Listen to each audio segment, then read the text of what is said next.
আসসালামু আলাইকুম। সংবাদে আপনাদের সবাইকে স্বাগতম জানাচ্ছি আমি নুসরাত। শুরুতেই সংবাদ শিরোনাম। শুরুতেই জানিয়ে দিব এই মুহূর্তের সর্বশেষ গুরুত্বপূর্ণ আপডেট বাংলা সংবাদ। ফার্মগেটে সড়ক অবরোধ, যান চলাচল বন্ধ। তেজগাঁও কলেজের শিক্ষার্থী সাকিবুল হাসান রানা হত্যার বিচার ও হত্যাকারীদের দ্রুত গ্রেফতারের দাবিতে রাজধানীর ফার্মগেট মোড়ে সড়ক অবরোধ করেছেন শিক্ষার্থীরা। এরপর থাকবে পদ্মার চরে কাকন বাহিনীর তাণ্ডবে ফের খুন। রাজশাহীর বাঘার পদ্মার চরে জমি দখলকে কেন্দ্র করে চলতে থাকা সংঘর্ষে নতুন করে একজন নিহত হয়েছেন। এর আগে কাকন বাহিনীর হাতে 4 জন গুলিবিদ্ধ হওয়ার ঘটনায় 2 জন মারা যাওয়ার পর শনিবার রাতে সোহেল নামে আরও একজনকে হত্যা করা হয়েছে। এই ঘটনার পর স্থানীয়দের মধ্যে আতঙ্ক ছড়িয়ে পড়েছে। জানিয়ে দিব বাংলাদেশের স্বস্তির নাম তারেক রহমান। মার্কিন সাংবাদিক জন রিডের সাড়া জোগানো গ্রন্থ দুনিয়া কাঁপানো 10 দিন 1917 সালের বলশেবিক বিপ্লবের উপর লেখা এই বইটিতে রাশিয়ার কমিউনিস্ট বিপ্লবের শেষ 10 দিনের শ্বাসরুদ্ধকর বর্ণনা রয়েছে। 1917 সালের 7 নভেম্বর থেকে 17 নভেম্বর পর্যন্ত সময়ের ঘটনা প্রবাহ এই বইটির মূল উপজীব্য। বাংলাদেশের গত 10 দিন সারা দুনিয়া না কাঁপলেও বাংলাদেশের মানুষের জন্য বয়ে এনেছে আত্মবিশ্বাস এবং ঐক্যের এক উজ্জ্বল দৃষ্টান্ত। এদিকে তাসনিম যারা বলছেন শক্ত যুক্তি আছে, দৃঢ় বিশ্বাস আপিলে জিতে আসব। ঢাকা 9 আসনে মনোনয়নপত্র বাতিলের বিরুদ্ধে আপিলে বলার মতো শক্ত যুক্তি আছে বলে জানিয়েছেন স্বতন্ত্র প্রার্থী তাসনিম যারা। এ প্রসঙ্গে তিনি বলেন, আমাদের দৃঢ় বিশ্বাস আমরা আপিলে জিতে আসব এবং আপনাদের সমর্থিত প্রার্থী হিসেবে এ নির্বাচনে লড়ব। এবং সর্বশেষ জানিয়ে দিব ভেনেজুয়েলায় হামলা চালিয়ে মাদুরোকে আটক, আন্তর্জাতিক আইন লঙ্ঘন বলছেন মামদানি। হামলা চালিয়ে ভেনেজুয়েলার প্রেসিডেন্ট নিকোলাস মাদুরোকে আটকের ঘটনার নিন্দা জানিয়েছেন নিউ ইয়র্কের মেয়র জোহরান মামদানি। তিনি এই হামলাকে আন্তর্জাতিক আইনের লঙ্ঘন বলে উল্লেখ করেছেন। এতক্ষণ শুনছিলেন সংবাদ শিরোনাম, এবারে বিস্তারিত। তবে তার আগে বন্ধুরা কমেন্ট করে জানিয়ে দিন আপনি কোন জেলা থেকে আমাদের সংবাদটি দেখছেন এবং শুনছেন। জানিয়ে দিন এই সংবাদ সম্পর্কে আপনার মূল্যবান মতামত। আপনি যদি আমাদের চ্যানেলে নতুন হয়ে থাকেন, ভিডিওটি দেখতে দেখতে চ্যানেলটি সাবস্ক্রাইব করে রাখুন, যাতে করে পরবর্তী আপডেট সংবাদগুলো সবার আগে আপনার কাছে পৌঁছে যায়। আর আপনি যদি গাজা যুদ্ধে ফিলিস্তিনি শিশুদের ভালোবেসে থাকেন, কমেন্টে ইয়েস লিখে আমাদের জানিয়ে দিন। এবারে বিস্তারিত। ফার্মগেটে সড়ক অবরোধ, যান চলাচল বন্ধ। তেজগাঁও কলেজের শিক্ষার্থী সাকিবুল হাসান রানা হত্যার বিচার ও হত্যাকারীদের দ্রুত গ্রেফতারের দাবিতে রাজধানীর ফার্মগেট মোড়ে সড়ক অবরোধ করেছেন শিক্ষার্থীরা। এতে ওই এলাকায় যান চলাচল বন্ধ হয়ে গেছে। আজ সকাল 10:15টার পর তেজগাঁও কলেজের সাধারণ শিক্ষার্থীরা ফার্মগেট মোড়ে অবস্থান নেন। প্রত্যক্ষদর্শীরা জানান, কয়েকশো শিক্ষার্থী ফার্মগেট মোড় সহ আশপাশের সড়কে অবস্থান নিয়ে বিভিন্ন স্লোগান দেয়া শুরু করেন। তাদের কর্মসূচির কারণে ওই এলাকায় যানবাহন চলাচল সম্পূর্ণভাবে বন্ধ হয়ে যায়। ফলে অফিসগামী মানুষসহ সাধারণ যাত্রীদের চরম ভোগান্তিতে পড়তে হয়। গত বছরের 6 ডিসেম্বর রাতে তেজগাঁও কলেজের ছাত্রাবাসে 2 পক্ষের মধ্যে সংঘর্ষের ঘটনা ঘটে। এতে গুরুতর আহত হন কলেজের উচ্চ মাধ্যমিক 2য় বর্ষের শিক্ষার্থী সাকিবুল হাসান রানা 18। আহত হওয়ার 4 দিন পর 10 ডিসেম্বর চিকিৎসাধীন অবস্থায় তার মৃত্যু হয়। এই ঘটনার পর থেকেই সাকিবুল হাসান রানার সহপাঠীরা দোষীদের বিচারের দাবিতে আন্দোলন শুরু করেছেন। এর আগেও একাধিকবার একই দাবিতে সড়ক অবরোধ করেন তেজগাঁও কলেজের শিক্ষার্থীরা। আজও বিচারের দাবিতে তারা ফার্মগেট এলাকায় সড়ক অবরোধ করেছেন। এদিকে সড়ক অবরোধের কারণে ফার্মগেট, তেজগাঁও ও আশেপাশের এলাকায় দীর্ঘ যানজট সৃষ্টি হয়েছে। যানজটে আটকে পড়া যাত্রীরা ক্ষোভ প্রকাশ করেছেন। পরিস্থিতি নিয়ন্ত্রণে আনতে আইনশৃঙ্খলা রক্ষাকারী বাহিনীর সদস্যরা ঘটনাস্থলে অবস্থান করছেন। পদ্মার চরে কাকন বাহিনীর তাণ্ডবে ফের খুন। রাজশাহীর বাঘার পদ্মার চরে জমি দখলকে কেন্দ্র করে চলতে থাকা সংঘর্ষে নতুন করে একজন নিহত হয়েছেন। এর আগে কাকন বাহিনীর হাতে 4 জন গুলিবিদ্ধ হওয়ার ঘটনায় 2 জন মারা যাওয়ার পর আজ রাতে সোহেল নামে আরও একজনকে হত্যা করা হয়েছে। এই ঘটনার পর স্থানীয়দের মধ্যে আতঙ্ক ছড়িয়ে পড়েছে।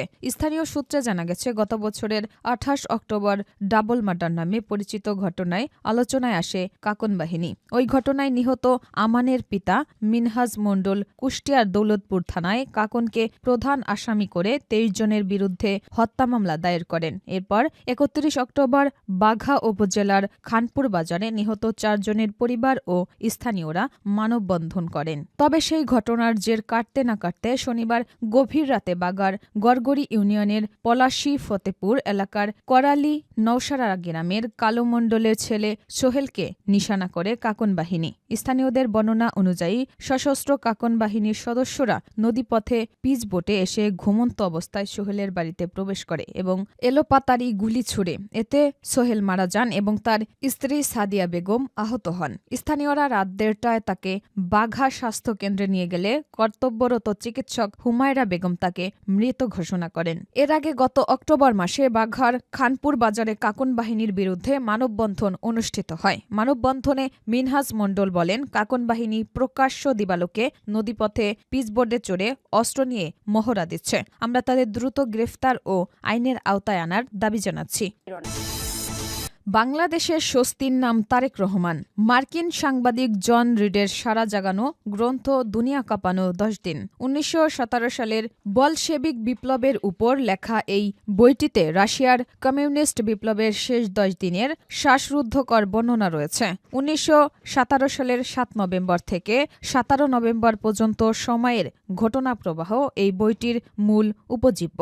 বাংলাদেশের গত ১০ দিন সারা দুনিয়া না কাঁপালেও বাংলাদেশের মানুষের জন্য বয়ে এনেছে আত্মবিশ্বাস এবং ঐক্যের এক উজ্জ্বল দৃষ্টান্ত।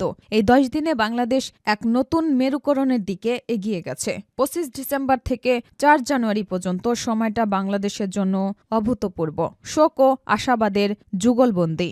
গত বছরের ২৫ ডিসেম্বর দীর্ঘ ১৭ বছরের নির্বাসিত জীবন কাটিয়ে স্বদেশ প্রত্যাবর্তন করেন বিএনপির ভারপ্রাপ্ত চেয়ারম্যান তারেক রহমান। এটি ছিল বাংলাদেশের রাজনীতির অন্যতম টার্নিং পয়েন্ট। নির্বাচন নিয়ে অনিশ্চয়তা ইনকিলাব মঞ্চের আহ্বায়ক শরীফ ওসমান হাদির মৃত্যুর পর বাংলাদেশ দ্রুত অনিশ্চয়তা ও অস্থিরতার পরিবেশ সৃষ্টি হয়। হাদির মৃত্যুর পর দেশজুড়ে তাণ্ডবের সরকার প্রচণ্ড চাপে পড়ে। আইনশৃঙ্খলা পরিস্থিতির অবনতি সাধারণ মানুষকে করে উদ্বিগ্ন এবং শঙ্কিত। এরকম একটি পরিস্থিতিতে তারেক রহমান স্বদেশে প্রত্যাবর্তন ছিল দেশের অনিশ্চয়তা এবং অস্থিরতা দূর করার লক্ষ্যে একটি দৃঢ় পদক্ষেপ। নভেম্বরের শেষ দিকে বেগম খালেদা জিয়া গুরুতর অসুস্থ অবস্থায় এভারকেয়ার হাসপাতালে ভর্তি হন। এই সময় বাংলাদেশের রাজনীতিতে নেতৃত্ব শূন্যতা প্রবলভাবে অনুভূত হয়। তারেক রহমানের স্বদেশ প্রত্যাবর্তনের সেই শূন্যতা পূরণ হয়। প্রিয় মাতৃভূমিতে ফিরে লাখো মানুষের ভালোবাসায় সিক্ত হয়ে প্রথম ভাষণে বিএনপির ভারপ্রাপ্ত চেয়ারম্যান ঐক্যের ডাক দেন। শক্ত যুক্তি আছে, দৃঢ় বিশ্বাস আপিলে জিতে আসব বলছেন তাসনিম জারা। ঢাকা ৯ আসনে মনোনয়নপত্র বাতিলের বিরুদ্ধে আপিলে বলার মতো শক্ত যুক্তি আছে বলে জানিয়েছেন স্বতন্ত্র প্রার্থী তাসনিম জারা। এ প্রসঙ্গে তিনি বলেন, আমাদের দৃঢ় বিশ্বাস আমরা আপিলে জিতে আসব এবং আপনাদের সমর্থিত প্রার্থী হিসেবে এই নির্বাচনে লড়ব। গতকাল শনিবার রাত ১১:২২ নিজের ভেরিফাইড ফেসবুক পেজে দেওয়া এক ভিডিও বার্তায় তাসনিম জারা এ কথা বলেন। জাতীয় নাগরিক পার্টির সাবেক নেত্রী তাসনিম জারা একাদশ জাতীয় সংসদ নির্বাচনে ঢাকা ৯ আসনে স্বতন্ত্র প্রার্থী হিসেবে মনোনয়নপত্র জমা দিয়েছিলেন। তিনি যাচাই শেষে গতকাল দুপুরে তার মনোনয়নপত্র বাতিল ঘোষণা করেন রিটার্নিং কর্মকর্তা। তাৎক্ষণিক প্রতিক্রিয়ায় তাসনিম জারা বলেন, মনোনয়নপত্র বাতিল ঘোষণার এ সিদ্ধান্তের বিরুদ্ধে তিনি আপিল করবেন। আপিলের প্রক্রিয়া শুরু করেছেন। গতকাল রাতে দেয়া ভিডিও বার্তায় তাসনিম জারা বলেন, মনোনয়নপত্র বাতিলের খবর শুনে অনেকেই চিন্তা করছেন যে তিনি নির্বাচন করতে পারবেন কিনা। তিনি ইতিমধ্যেই জানিয়েছেন যে আপিল করেছেন। তবে আইনজীবী জানিয়েছেন, আপিলে বলার মতো শক্ত যুক্তি আছে, অতীতের নজির আছে। তাসনিম জারা বলেন, আমাদের দৃঢ় বিশ্বাস আমরা আপিলে জিতে আসব এবং আপনাদের সমর্থিত প্রার্থী হিসেবে এই নির্বাচনে লড়ব।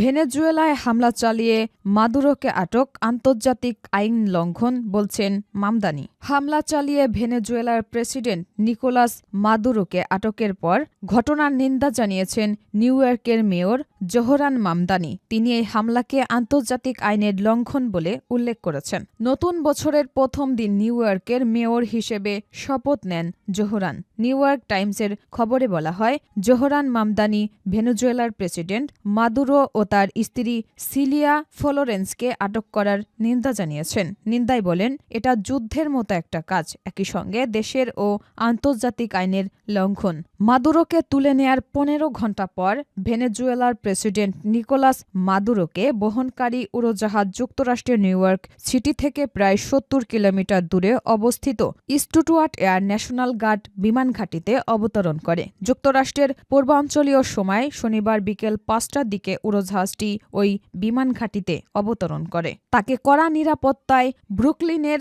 বন্দি শিবিরে নেয়ার কথাও বলা হয়েছে বিবিসির প্রতিবেদনে। মার্কিন সংবাদ মাধ্যমগুলোর প্রতিবেদন অনুযায়ী সেখান থেকেই তাকে মাদক ও অস্ত্র চোরাচালানের অভিযোগে করা মামলায় ম্যানহাটনের ফেডারেল আদালতে হাজির করা হবে।